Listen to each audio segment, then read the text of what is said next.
Hello everyone. SSC GD की तैयारी चल रही है ना? ग्रेट। हिस्ट्री पढ़ रहे हो? सच सच बताना, क्योंकि एसएससी जीडी को एक बात बहुत पसंद है, हिस्ट्री से 2-3 क्वेश्चन हर एग्जाम में ठोकना ही ठोकना है। अब हिस्ट्री को स्किप करोगे तो पेपर बोलेगा बेटा तुम भी स्किप हो। खैर ये तो मजाक है। इसलिए इस वीडियो में मैं आपको हिस्ट्री के 50 सॉलिड क्वेश्चन करा रहा हूँ directly from previous year paper. No boring theory, no ये याद कर लो या ड्रामा, सिर्फ क्वेश्चन जो एसएससी बार-बार घुमा फिरा कर पूछता है। गारंटी है कि वीडियो के एंड तक हिस्ट्री डरावनी नहीं फ़ैमिलियर लगने लगेगी।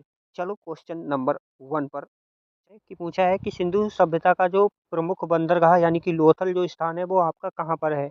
तो ये जो लोथल आपका पड़ता है, लोथल के साथ में आपको ये भी याद रखना है जो आपका धौलावीरा है और जो लोथल है वो एक ही स्थान यानी कि गुजरात के अंदर आपके पड़ते हैं। ऑप्शन नंबर सी आपको याद रखना है।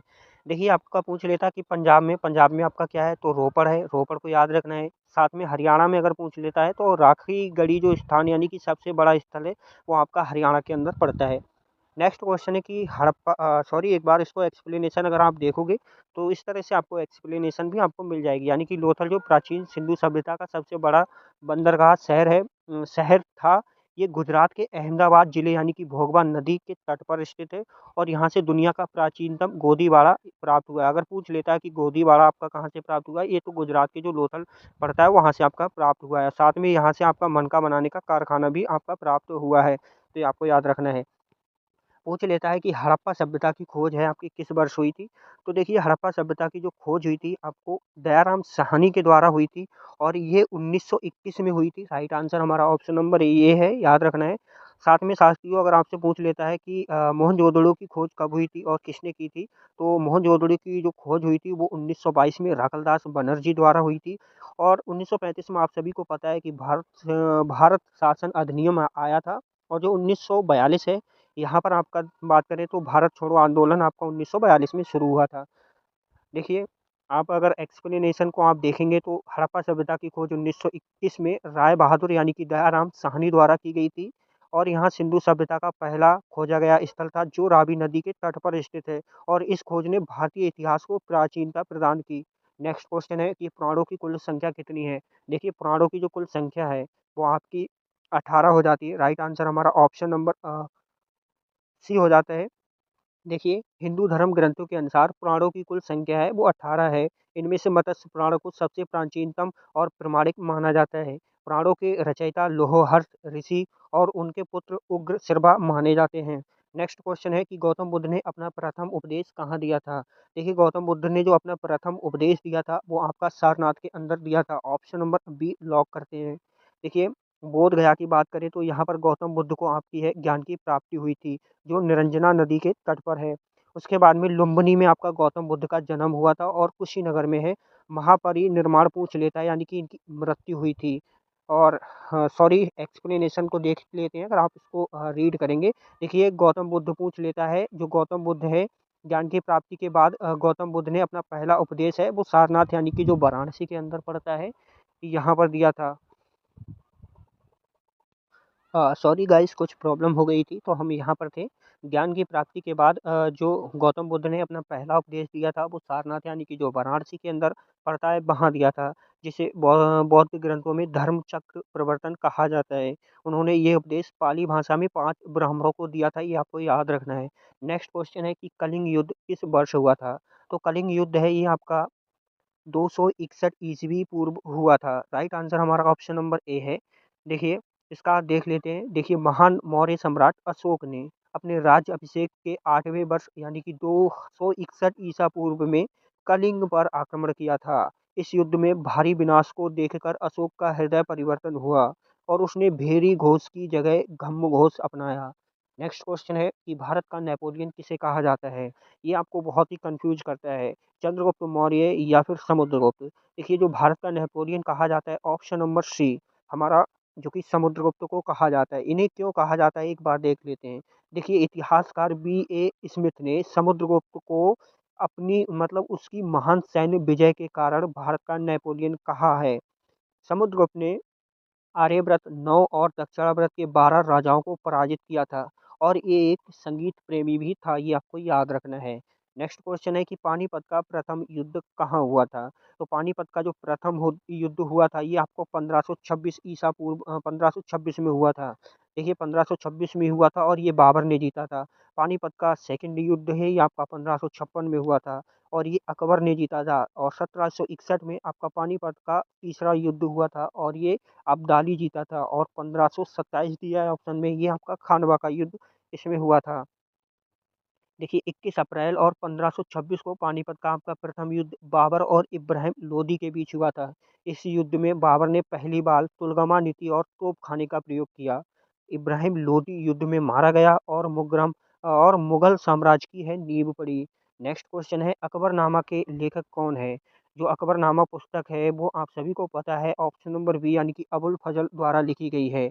उसके बाद हमारा देखिए अबुल फजल अकबरनामा के नवरत्नों में से एक है, मतलब एक थी। उन्होंने अकबरनामा की रचना की जो 3 भागों में विभाजित है। इसका तीसरा भाग आईने अकबरी कहलाता है, जो अकबर के शासन प्रशासन का विस्तृत विवरण देता है। नेक्स्ट क्वेश्चन है हमारा वास्को डी गामा भारत कब आया था? तो जो वास्को डी गामा है वो भारत आया था हमारा ऑप्शन नंबर बी यानी कि 1498 में आया था। वास्को डी गामा की बात करें तो ये पुर्तगाली यात्री वास्को डी गामा 20 मई 1498 को भारत के कालीकट यानी कि केरल पहुंचा। जो कालीकट स्थान है आपका केरल के अंदर, वहां पहुंचा था। वहां के हिंदू राजा जमेरिन ने उसका स्वागत किया। उसने यूरोप से भारत के लिए समुद्री मार्ग की खोज की थी। नेक्स्ट क्वेश्चन है 1857 के विद्रोह के समय भारत का गवर्नर जनरल कौन था? तो जो 1857 के समय जो गवर्नर जनरल भारत का था तो वो हमारा ऑप्शन नंबर बी हो जाता है यानी कि लॉर्ड कैनिंग। देखिए लॉर्ड कैनिंग 1857 की क्रांति के समय लॉर्ड कैनिंग भारत के गवर्नर जनरल थे। क्रांति के बाद 1858 के अधिनियम के तहत उन्हें भारत का प्रथम वायसराय बनाया गया है। उन्होंने विद्रोह दबाने में बहुत महत्वपूर्ण भूमिका निभाई थी। नेक्स्ट क्वेश्चन है कांग्रेस की स्थापना किस वर्ष हुई थी? तो जो कांग्रेस की स्थापना हुई थी हमारी ऑप्शन नंबर बी 1885 में हुई थी। नेक्स्ट क्वेश्चन है बंगाल का विभाजन कब हुआ था? तो जो बंगाल का विभाजन हुआ था हमारा ऑप्शन नंबर सी यानी कि 1905 में हुआ था। और इसका एक बार देख लेते हैं सॉल्यूशन। देखिए लॉर्ड कर्जन ने 16 अक्टूबर 1905 को बंगाल विभाजन को लागू किया था। इसका मुख्य कारण फूट डालो और राज करो की नीति थी। इसके विरोध में स्वदेशी आंदोलन की शुरुआत हुई थी। नेक्स्ट क्वेश्चन है हमारा स्वराज हम मेरा जन्मसिद्ध अधिकार है, ये किसने किया मतलब किसने कहा था, ये नारा किसने दिया था? तो ये हमारा ऑप्शन नंबर सी यानी कि बाल गंगाधर तिलक ने दिया था। गांधी जी का पूछ ले तो करो या मरो का नारा गांधी जी ने दिया था। नेहरू द्वारा पूर्ण स्वराज आराम हराम है, ये नारा दिया गया था। भगत सिंह द्वारा आप सभी को पता है इंकलाब जिंदाबाद का नारा दिया था। नेक्स्ट क्वेश्चन है हमारा दांडी यात्रा आपकी कब शुरू हुई थी? देखिए दांडी यात्रा की बात करें तो दांडी यात्रा आपकी ऑप्शन नंबर बी यानी कि 1930 में हुई थी। 1920 में आपका असहयोग आंदोलन शुरू हुआ था। पूना पैक्ट पूछ लेता है तो ये आपका 1932 में। उसके बाद में आपको 1942 में भारत छोड़ो आंदोलन की शुरुआत हुई थी। देखिए महात्मा गांधी ने 12 मार्च 1930 को साबरमती आश्रम से दांडी तक की यात्रा शुरू की थी। 6 अप्रैल 1930 को उन्होंने दांडी पहुंचकर नमक कानून तोड़ा और सविनय अवज्ञा आंदोलन की शुरुआत की थी। नेक्स्ट क्वेश्चन है हरिक वंश का संस्थापक कौन था? तो हरिक वंश का जो संस्थापक था ऑप्शन नंबर बी यानी कि बिंबिसार था। देखिए बिंबिसार मगध साम्राज्य के हरिक वंश का संस्थापक था। उसने वैभिक संबंधों द्वारा अपने साम्राज्य का विस्तार किया। उसकी राजधानी राजगृह थी। पूछ लेता है एग्जाम में कि उसकी जो बिंबिसार की राजधानी थी वो कहाँ थी, तो आपकी राजगृह थी। और उसे श्रमिक के नाम से भी जाना जाता है। नेक्स्ट क्वेश्चन है चीनी यात्री फाहान किसके काल में भारत आया था? तो ये हमारा ऑप्शन नंबर सी यानी कि चंद्रगुप्त के काल में भारत आया था। ये चीनी बौद्ध यात्री फायान गुप्त सम्राट चंद्रगुप्त द्वितीय यानी कि विक्रमादित्य के शासनकाल में भारत आया था। उसने अपनी पुस्तक में गुप्त काल की सुख शांति और प्रशंसा की प्रशासन की बहुत प्रशंसा की। नेक्स्ट क्वेश्चन है विजयनगर साम्राज्य की स्थापना किसने की थी? तो विजयनगर की स्थापना जो हरि और बुक्का नामक के जो दो भाई थे उन्होंने की थी। राइट आंसर हमारा ऑप्शन नंबर बी हो जाता है। देखिए 1336 ईस्वी में दो भाइयों यानी कि हरिहर और बुक्का नामक ने तुंगभद्रा नदी के तट पर विजयनगर साम्राज्य की नींव रखी। इसकी राजधानी हम्पी थी। पूछ लेता है कि विजयनगर की राजधानी क्या थी, तो ये आपकी हम्पी थी। कृष्णदेव राय इस वंश के सबसे महान शासक थे। नेक्स्ट, तराइन का द्वितीय युद्ध कब हुआ था? तो तराइन का जो द्वितीय युद्ध हुआ था ये आपका ऑप्शन नंबर बी यानी कि 1192 में हुआ था। नेक्स्ट क्वेश्चन है, गुलाम वंश का संस्थापक किसे कहा जाता है? ये गुलाम वंश का जो संस्थापक है ऑप्शन नंबर बी यानी कि कुतुबुद्दीन ऐबक को कहा जाता है। देखिए कुतुबुद्दीन ऐबक है 1206 ईस्वी में कुतुबुद्दीन ऐबक ने गुलाम वंश की स्थापना की थी। वह मोहम्मद गोरी का गुलाम था और उसने अपनी राजधानी लाहौर को बनाया था। और पूछ लेता है कि लाख बख्श किसे कहते हैं? तो गुलाम वंश सॉरी कुतुबुद्दीन ऐबक को ही लाख बख्श कहा जाता है। नेक्स्ट क्वेश्चन है कि 2.5 दिन का झोपड़ा कहाँ स्थित है? तो 2.5 दिन का झोपड़ा ये आपका अजमेर राजस्थान के अंदर पड़ता है। राइट आंसर हमारा ऑप्शन नंबर सी हो जाता है। 2.5 दिन का झोपड़ा राजस्थान के अजमेर में एक स्थित मस्जिद है। इसका निर्माण है आपका कुतुबुद्दीन ऐबक ने करवाया है। कहा जाता है कि इसे एक संस्कृत विद्यालय को तोड़कर बनाया गया था। नेक्स्ट क्वेश्चन है कि लोधी वंश का अंतिम शासक कौन था? जो लोधी वंश का अंतिम शासक था वो आपका option number C Ibrahim Lodhi था। देखिए इब्राहिम लोदी की बात करें तो लोदी वंश और दिल्ली सल्तनत का अंतिम सुल्तान था। 1526 में पानीपत के पहले युद्ध में ये बाबर से हार गया और मारा गया। इसके बाद लोदी वंश का है अंत हो गया। नेक्स्ट क्वेश्चन है कि ग्रांड ट्रक और जीटी रोड किसने बनवाया था? जो ग्रांड ट्रक जीटी रोड है ये आपका ऑप्शन नंबर सी यानी कि शेर शाह सूरी द्वारा बनवाया गया था। देखिए शेर शाह सूरी ने यातायात संचार की सुविधा के लिए सोनार गांव जो कि बंगाल से पेशावर तक की सड़क बनवाई थी, जिसे सड़क ए आजम कहा जाता था। वर्तमान में इसे जीटी रोड के नाम से जाना जाता है। नेक्स्ट क्वेश्चन है, दीन ए इलाही की शुरुआत किसने की थी? तो दीन ए इलाही की शुरुआत आपकी ऑप्शन नंबर सी यानी कि अकबर ने की थी। देखिए अकबर ने सभी धर्मों की अच्छी बात को मिलाकर 1582 में दीन ए इलाही नामक नया धर्म चलाया।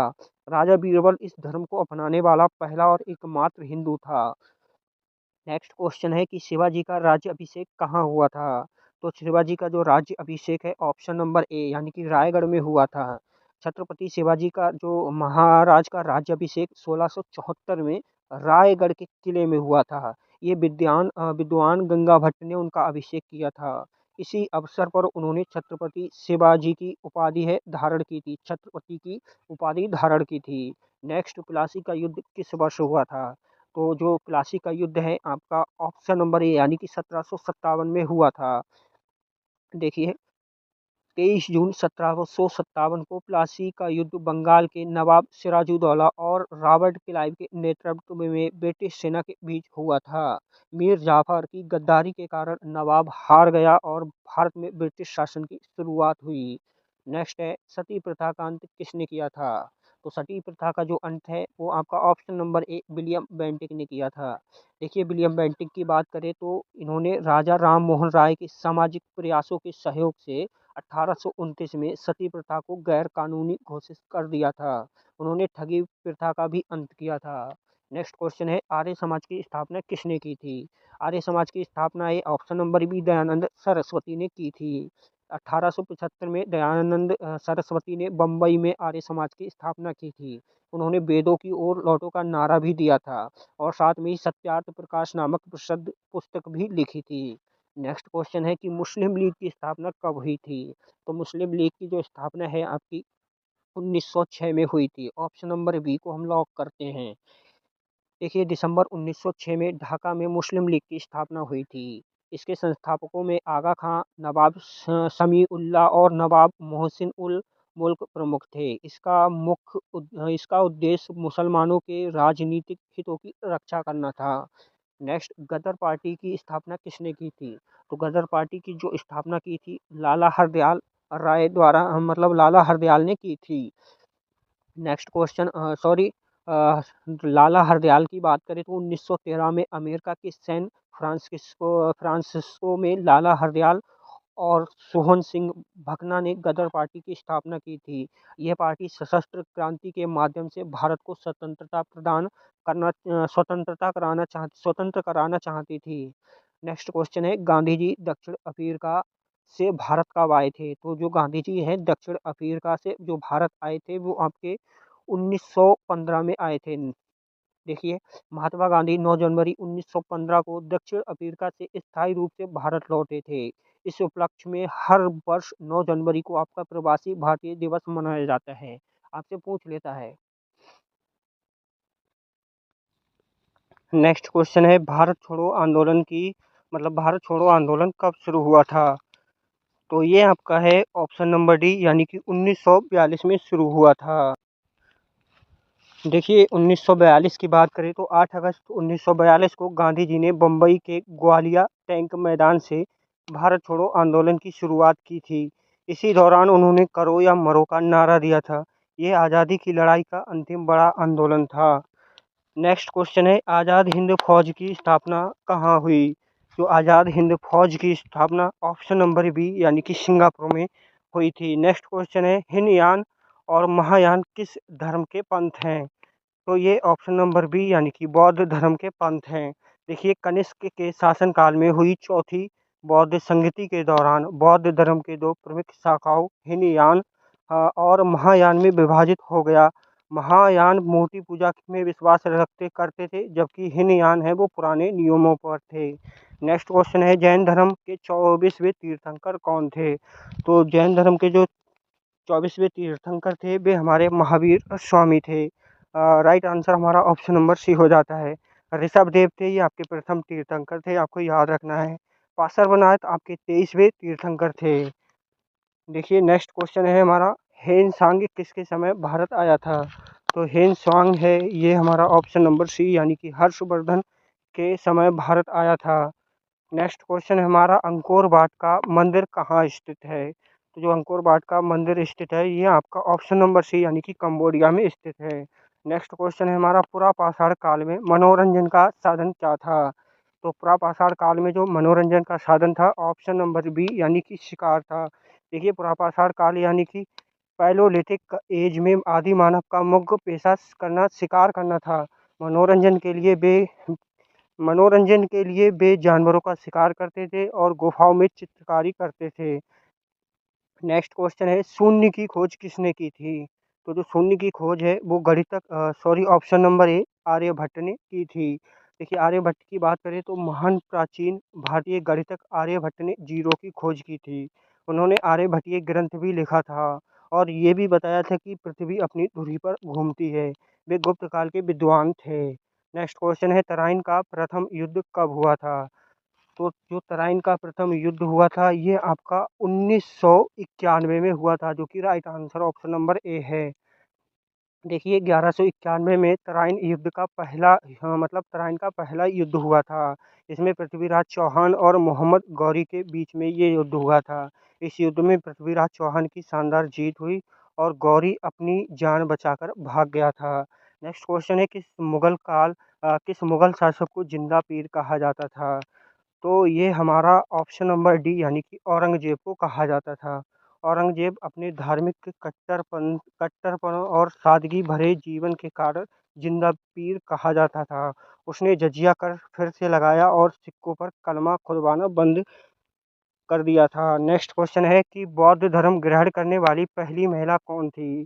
तो ये जो बौद्ध धर्म है ग्रहण करने वाली पहली महिला थी, ये गौतमी प्रजापति थी। देखिए एक्सप्लेनेशन आप देख सकते हैं। नेक्स्ट क्वेश्चन है चोल साम्राज्य का संस्थापक कौन था? तो जो चोल साम्राज्य का संस्थापक था ये ऑप्शन नंबर बी, यानी कि विजयालय था। देखिए विजयालय की बात करें तो 9वीं शताब्दी में विजयालय ने चोल साम्राज्य की स्थापना की थी। चोल ने अपनी शक्तिशाली नौसेना और स्थानीय स्वशासन यानी कि ग्राम प्रशासन के लिए इतिहास में बहुत प्रसिद्ध है। नेक्स्ट क्वेश्चन है अजंता की गुफाएं किस काल से संबंधित हैं? तो जो अजंता की गुफाएं हैं ये कौन से काल से संबंधित है? ऑप्शन नंबर बी हो जाता है, ये गुप्त काल से संबंधित है। राइट आंसर हमारा ऑप्शन नंबर बी है। एक्सप्लेनेशन देख सकते हैं। महाराष्ट्र के औरंगाबाद में स्थित अजंता की गुफाएं मुख्य रूप से गुप्त काल के दौरान बनी थी। ये गुफाएं बौद्ध धर्म और जातक कथाओं के चित्रों के लिए पूरी दुनिया में मशहूर हैं। नेक्स्ट क्वेश्चन है कि प्रसिद्ध दिलवाड़ा जैन मंदिर कहाँ स्थित है? तो ये हमारा ऑप्शन नंबर बी, यानी कि माउंट आबू हो जाएगा। देखिए राजस्थान के सिरोही जिलों में माउंट आबू पर स्थित दिलवाड़ा जैन मंदिर अपनी सफ़ेद संगमरमर की नक्काशी के लिए विख्यात है। इसे सोलंकी शासकों के मंत्रियों ने बनवाया था। नेक्स्ट क्वेश्चन है रजिया सुल्तान किसकी पुत्री थी? तो जो रजिया सुल्तान है वे इल्तुतमिश की पुत्री थी। देखिए रजिया सुल्तान दिल्ली सल्तनत की पहली और एकमात्र महिला शासिका थी। वह इल्तुतमिश की बेटी थी और उसने 1236 से 1240 तक 1240 ईस्वी तक है शासन किया था। नेक्स्ट क्वेश्चन है, भारत में तोपखाने का पहली बार प्रयोग किसने किया था? तो इसका जो पहली बार प्रयोग किया था ऑप्शन नंबर सी हो जाता है, यानी कि बाबर ने किया था, जो कि राइट आंसर हमारा ऑप्शन नंबर सी है। देखिए, बाबर ने 1526 में पानीपत के पहले युद्ध में इब्राहिम लोदी के खिलाफ पहली बार संगठित तोपखाने का प्रयोग किया था। उसके प्रसिद्ध तोपची उस्ताद अली और मुस्तफ़ा थे।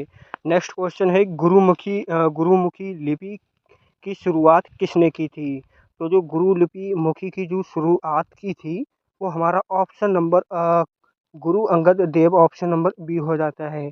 देखिए, सिखों के दूसरे गुरु गुरु अंगद देव जी ने पंजाबी भाषा की लिपि गुरुमुखी का आविष्कार और प्रचार किया था। उन्होंने लंगर प्रथा को भी और अधिक संगठित किया। नेक्स्ट है हमारा, लौह एवं रक्त की नीति किसने अपनाई थी? तो जो ये अपनाई थी ऑप्शन नंबर सी, यानी कि गयासुद्दीन बलबन ने अपनाई थी। देखिए, बलबन ने विद्रोही तत्वों और मंगोलों को डराने के लिए लौह एवं रक्त, ब्लड एंड आयरन की नीति अपनाई थी। उसने दरबार में सिजदा और पाबोस प्रथा भी शुरू की थी। नेक्स्ट क्वेश्चन है कि स्वराज पार्टी की स्थापना किसने की थी? तो जो स्वराज पार्टी की स्थापना की थी ऑप्शन नंबर बी, यानी कि चित्तरंजन दास व मोतीलाल नेहरू द्वारा की गई थी। देखिए, 1923 में इलाहाबाद में स्वराज पार्टी की स्थापना हुई थी। इसका उद्देश्य चुनावों के माध्यम से कौंसिल में प्रवेश कर सरकार नीतियों का विरोध करना था। नेक्स्ट क्वेश्चन है, महात्मा गांधी के राजनीतिक गुरु कौन थे? तो जो महात्मा गांधी के राजनीतिक गुरु थे ये गोपाल कृष्ण गोखले हो जाएगा। देखिए, इनकी बात करें तो गोपाल कृष्ण गोखले की बात करें तो गोपाल कृष्ण गोखले गांधी जी के राजनीतिक गुरु थे। उन्हीं की सलाह पर गांधी जी ने भारत लौटने के बाद 1 साल तक पूरे भारत का भ्रमण कर यहाँ की स्थिति को समझा था। तो दोस्तों, अगर सेशन आपको अच्छा लगा हो तो वीडियो को लाइक ज़रूर करके जाना। एंड आपका कोई क्वेश्चन या डाउट हो तो नीचे कमेंट बॉक्स में ज़रूर पूछ लेना। उसका जवाब मैं आपको डेफिनेटली दूँगा। तो चलिए मिलते हैं नेक्स्ट वीडियो में। तब तक के लिए जय हिंद, जय भारत।